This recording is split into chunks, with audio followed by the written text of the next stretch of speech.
আসসালামু আলাইকুম আরহামতুল্লাহি অবরকাতুহ। সম্মানিত প্রিয় দর্শকবিন্দু, আজকের আলোচনার বিষয় একজন স্বামী তার স্ত্রীর সাথে কেমন আচরণ করবে, গালিগালাজ, নির্যাতন ও মারধর সম্পর্কে ইসলামের বিধান কি। এটি অত্যন্ত গুরুত্বপূর্ণ একটি বিষয়। বর্তমান সমাজে অনেক পরিবার দেখা যায় স্বামী স্ত্রীর সাথে দুর্ব্যবহার করে, গালিগালাজ করে, মারধর করে, মানসিক নির্যাতন করে। অথচ ইসলাম স্ত্রীকে দিয়েছে সম্মান, মর্যাদা ও নিরাপত্তা। স্ত্রী আল্লাহর পক্ষ থেকে আমানত। ইসলামে স্ত্রী কোনো দাসী নয়, কোনো চাকরানী নয়, বরং সে স্বামীর কাছে আল্লাহর পক্ষ থেকে আমানত। রাসূল সাল্লাল্লাহু আলাইহি সাল্লাম বিদায় হজের ভাষণে বলেছেন, তোমরা নারীদের ব্যাপারে আল্লাহকে ভয় করো, তোমরা তাদেরকে আল্লাহর আমানত হিসেবে গ্রহণ করো। এখানে রাসূল সাল্লাল্লাহু আলাইহি সাল্লাম স্পষ্টভাবে বলেছেন, স্ত্রী হলো আমানত। আমানতের সাথে কেউ খারাপ আচরণ করে না। যে স্বামী স্ত্রীর উপর অত্যাচার করে সে আল্লাহর দেয়া আমানতের খেয়ানত করে। কোরআনের নির্দেশ, এক, সদাচরণের নির্দেশ। আল্লাহ তাআলা বলেন, ইয়া আইয়ুহাল্লাযীনা আমানু লা ইয়াহিল্লু লাকুম আন তারিসুন নিসাআ কারহা ওয়া লা তা'দুলুহুন্না লিতাযহাবু বিবা'দি মা আতাইতুমুহুন্না ইল্লা আন ইয়াতিনা বিফাহিশাতিন মুবায়্যিনাহ ওয়া আশিরুহুন্না বিল মা'রুফ ফাইন কারিহতুমুহুন্না ফাআসা আন তাকরাহু শাইআন ওয়া ইয়াজআলাল্লাহু ফীহি খায়রান কাসীরা। হে মুমিনগণ, এটা তোমাদের জন্য বৈধ নয় যে তোমরা বলপূর্বক নারীদের উত্তরাধিকারী হও এবং প্রকাশ্য অশ্লীলতা ব্যতীত তোমরা তাদেরকে যা প্রদান করেছ উহার কিংদংশ গ্রহণের জন্য তাদেরকে বাধ্য করো না এবং তাদের সাথে সম্ভাব্য সম মর্যাদায় অবস্থান করো। কিন্তু যদি অপছন্দ করো তাহলে তোমরা যে বিষয় অপছন্দ করো আল্লাহ সেটাকে প্রচুর কল্যাণকর করতে পারেন।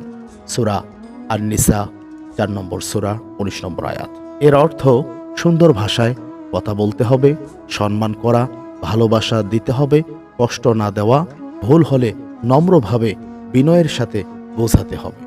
2, দাম্পত্য জীবনের মূল ভিত্তি।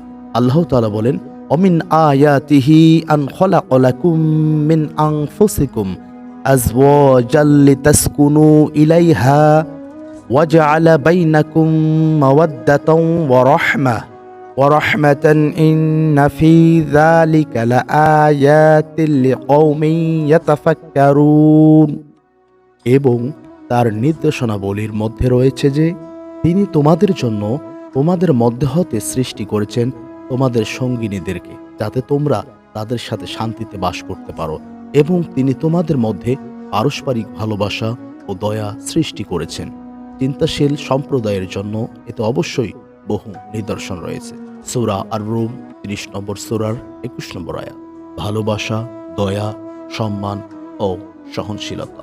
গালি, মারধর, অপমান এগুলো শয়তানের কাজ। রাসূল সাল্লাল্লাহু আলাইহি সাল্লাম স্বামী হিসেবে কেমন ছিলেন? রাসূল সাল্লাল্লাহু আলাইহি সাল্লাম সর্বোত্তম স্বামী ছিলেন। তিনি বলেন, তোমাদের মধ্যে সেই ব্যক্তি উত্তম যে তার স্ত্রীর কাছে উত্তম, আর আমি আমার স্ত্রীর কাছে তোমাদের মধ্যে সর্বোত্তম।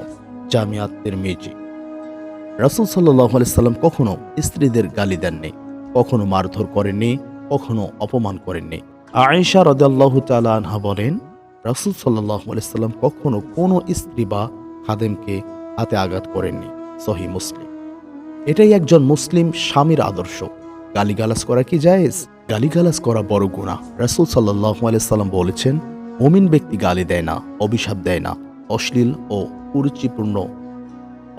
ও কুরুচিপূর্ণ কথা বলে না। জামিআ তিরমিজি। যে স্বামী স্ত্রীকে বলে, তুই অপয়া, তুই খারাপ, তুই অভিশপ্ত, অকথ্য ভাষা ব্যবহার করে, সে মারাত্মক গুনাহ করে। স্ত্রীকে মারধর করার ভয়াবহতা। অনেকেই রাগের মাথায় স্ত্রীকে মারধর করে। এটি ইসলামের আদর্শ নয়। রাসূল সাল্লাল্লাহু আলাইহি সাল্লাম বলেছেন, তোমাদের কেউ যেন তার স্ত্রীকে দাসীর মতো প্রহার না করে। সহিহ আল বুখারী। আরেক হাদিসে এসেছে, তোমরা আল্লাহর বান্দীদের প্রহার করো না, যে স্বামী শক্তির জোরে স্ত্রীকে নির্যাতন করে সে জালিম। আল্লাহ জালিমকে পছন্দ করেন না। স্ত্রীর ভুল হলে কি করবে? স্ত্রীও মানুষ, ভুল হতে পারে। ইসলাম কি বলে? 1. প্রথমে বুঝাবে, নরমভাবে কথা বলবে। 2. ধৈর্য ধরবে, রাগ নিয়ন্ত্রণ করবে।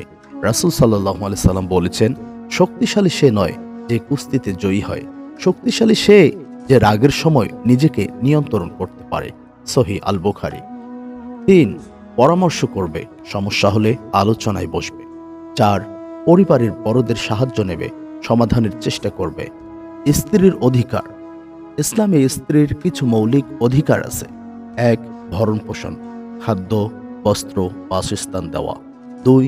সম্মান, অপমান না করা। 3. নিরাপত্তা, শারীরিক ও মানসিক নির্যাতন না করা। 4. ভালো ব্যবহার, হাসিমুখে কথা বলা। রাসূল সাল্লাল্লাহু আলাইহি সাল্লাম বলেছেন, তোমাদের সর্বোত্তম ব্যক্তি সেই যে তার পরিবারের জন্য সর্বোত্তম। নির্যাতনকারী স্বামীর পরিণতি। যে স্বামী স্ত্রীকে কষ্ট দেয়, দুনিয়াতে সংসারে অশান্তি, সন্তানের উপর খারাপ প্রভাব, ভালোবাসা নষ্ট। আখিরাতে আল্লাহর কাছে জবাবদিহি করতে হবে।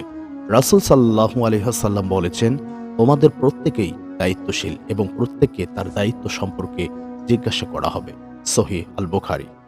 একজন আদর্শ স্বামীর গুণ। একজন ভালো স্বামী স্ত্রীকে সম্মান করে, ভুল ক্ষমা করে, রাগ দমন করে, ভালোবাসা প্রকাশ করে, ইসলামী পরিবেশ তৈরি করে, স্ত্রীর কষ্ট বোঝে। সকল স্বামীদের জন্য নসিহত। প্রিয় ভাই আমার, আপনার স্ত্রী আপনার শত্রু নয়, সে আপনার জীবন সঙ্গী। আজ আপনি শক্তিশালী বলে তাকে কষ্ট দিচ্ছেন, কিন্তু মনে রাখবেন, একদিন আল্লাহর আদালতে দাঁড়াতে হবে। সেদিন স্ত্রী যদি বলে, হে আল্লাহ, আমার স্বামী আমাকে কষ্ট দিয়েছে, তখন কি জবাব দেবেন? সংসার টিকে থাকে ভালোবাসা, ধৈর্য ও সম্মানের উপর।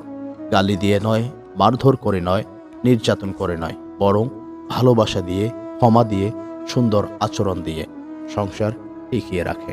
প্রিয় ভাইয়েরা আমার, আমরা সবসময় আল্লাহর কাছে দোয়া করব, হে আল্লাহ, আমাদের পরিবারগুলোতে শান্তি দান করুন। স্বামীদেরকে স্ত্রীদের প্রতি সদয় হওয়ার তৌফিক দিন। স্ত্রীদেরকে স্বামীর হক আদায়ের তৌফিক দিন। আমাদের ঘরকে জান্নাতের বাগিচা বানিয়ে দিন। আমিন। ওয়া আখিরি দাওয়ানা আনিল হামদুলিল্লাহি রাব্বিল আলামিন। প্রিয় বন্ধুরা, আমাদের ভিডিওটি সম্পূর্ণ দেখার পর যদি আপনাদের কাছে ভালো লেগে থাকে, তাহলে অবশ্যই লাইক, কমেন্ট করবেন। যারা আমাদের চ্যানেলটি এখনো সাবস্ক্রাইব করেনি, তারা অবশ্যই সাবস্ক্রাইব করবেন।